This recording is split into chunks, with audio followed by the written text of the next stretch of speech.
ये है जनाब वो पहाड़ी जिसे जबराटर कहते हैं, जबले तारक कहते हैं, जहाँ तारक बिन ज़ियाद आए थे अपना लश्कर लेके। और यहाँ हम केबल कार से पहुँचे हैं नीचे से ऊपर, और ये समंदर है मेडिटेरियन सी।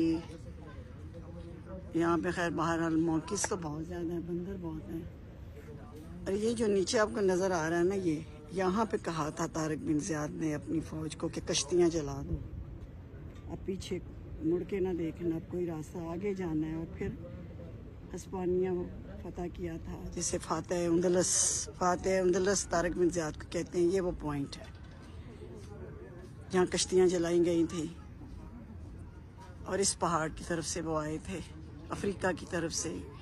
इसके पीछे उधर अफ्रीका है और मोरक्को है, और ये हिस्पानिया पे आके कब्ज़ा किया था।